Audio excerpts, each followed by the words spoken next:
Please subscribe Tito Manny Vlog.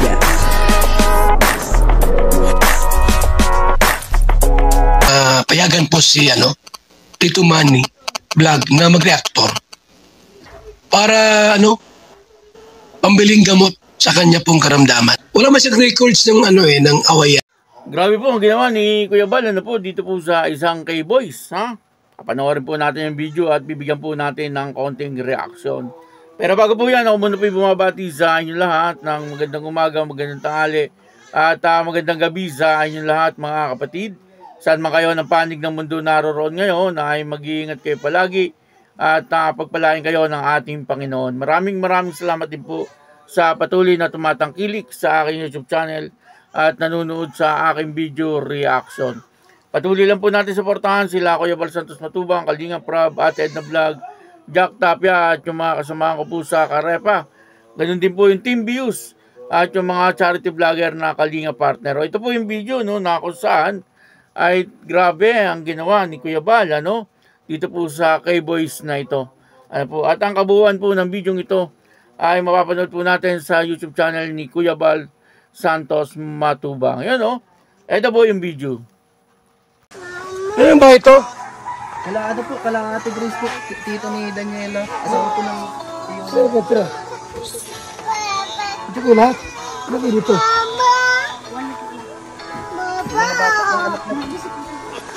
Ito kayo sa doon sa Kalingap. Ano sa may apartment dyan? Hindi pa po kami nakapunta din. Ito apartment dyan. Ano ka tira ng kwarto? Di ba apat ang kwarto doon? Ano ba nasa gitna? Hindi ko pa po nakikita din sa Marami na kayo dito. Opo. Hindi ko naman yan, 16 na kayo dyan. Ano bigas dito? Talaga, tiga-tsaga lang yan. At least may kwento kang maganda. Diba? Kung magkabahay ka na, may kwento kang maganda. Ano ka dati, pagpati-pating kami. Ano maganda ang kwento mo? Pwedeng i-KMGS. Ano ba ito? doon pa yun sa kapit-bahay ko nila dito. Ibibigas naman kayo. Kasama na kayo na. Opo. Yes. Makatulong kayo sa kanila.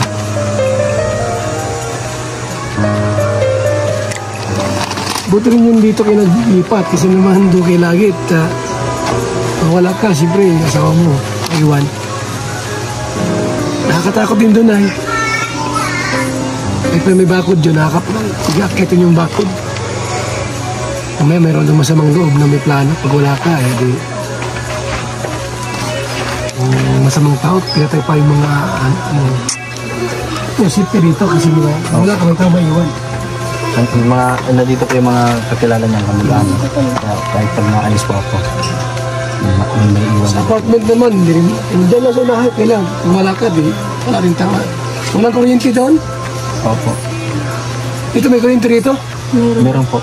Okay. Ano problema?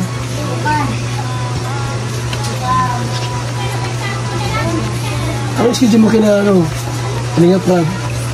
Ay po, araw-araw po ako na doon. Pag hanggang Sabado. Buti ka nagpunta ngayon. May signal ba rito? Pag yung po, sa piso wifi, yung sa wifi la. Pag yung sa... Isa ka mag-upload pag mag-upload ka? Ano po, yan po, sa wifi po. Pag Mahina yan. po, andun sa... Mahina yan.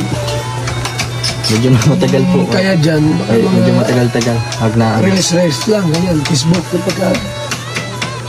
May oras na po siyang medyo matagal lang ay medyo lang siya. Pag malapit doon sa may tindahan. Kailan buwan kayo doon sa bahay na yan? Ano po? 2 months po. 2 months lang. 2 months. Simula po nung pag-alis namin doon sa apartment sa Daet, doon po kami naglipat. Magkano yung sa apartment sa Daet? Ano po yun? Yung sa renta pa lang po, 5,000. Tapos may mga tubig, ganyan. Isa internet. Kaya, Good. Lang ang pick up dito, lipat nyo. Kukuha tayo ng apartment. Hindi sila pwede rito kasi may bata. Pagka may emergency, mahirap dito.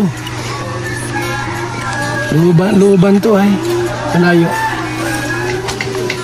O, ba't isa lang yan? Nasa isa yan? Hindi po, kasama yung mga bata. Ito muna. Ay, At medyo ngayon opo. may konting kagipitan tayo. Bago magkatapusan, di pa tayo sa apartment. Salamat po, Kuya Ban.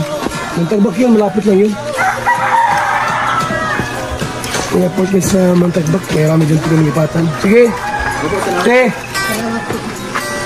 Sabi na kayo.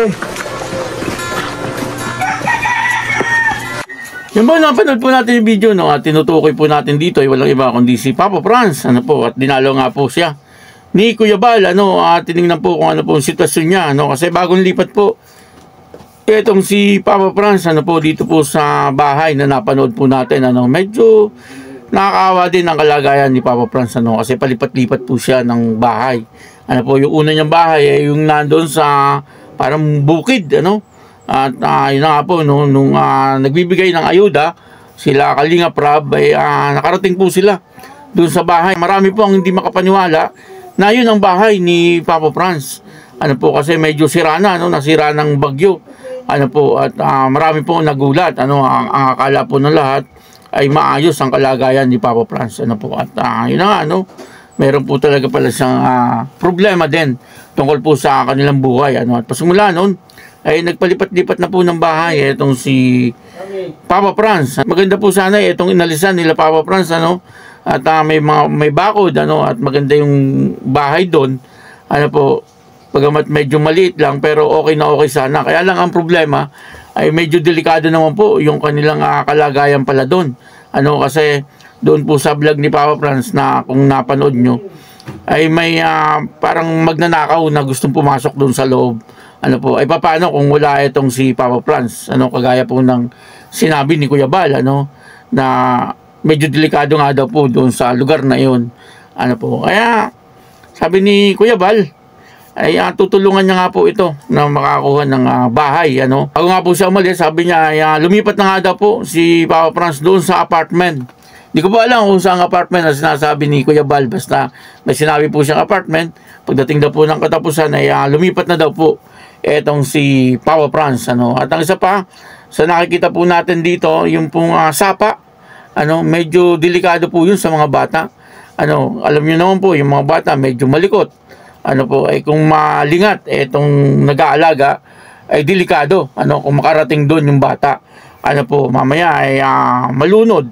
Huwag naman po sana. Hanggat may iwasan, siyempre, ay iwasan na. Kumbaga, kung pwedeng makakita po ng ibang bahay, ay lumipat na.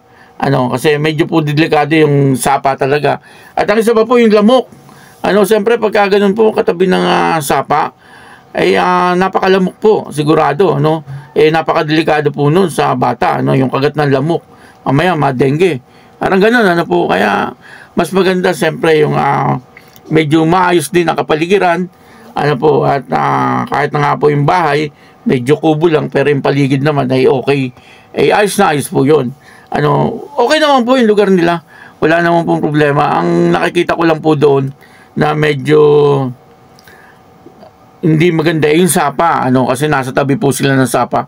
At ang isa pa, pagka malakas daw po ang ulan, ay bumabaha yung sapa na yon. Kaya medyo delikado din. At sabi nga po ni Kuya Bal, masyado na daw pong looban. Pagka emergency daw po, ay talagang medyo mahihirapan kasi nasa looban nga daw po. At nakita naman po natin, yung dinaanan po nila Kuya Bal. Medyo malayo-layo yung kanilang nilakad at yung daan ay medyo makitid.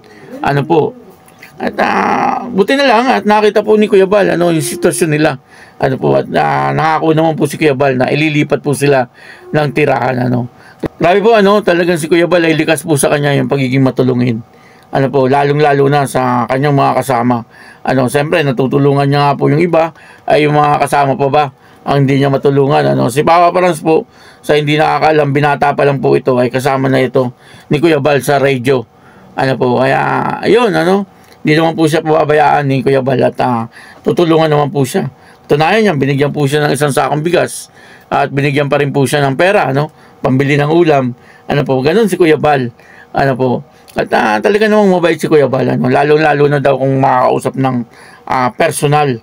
Ano po, etong si Kuya Bal. Sa live, minsan makikita po natin, parang ang dating ni Kuya Bal medyo matapang siya, no? Sa live lang yun. Sa live lang. Pero pagdating po sa personal, ay napakabait na tao po ni Kuya Bal. Kaya yun, maraming salamat po sa inyo lahat. At ako po si Tito Manny Vlog na nagsasabing God bless you all. Diyos mabalos.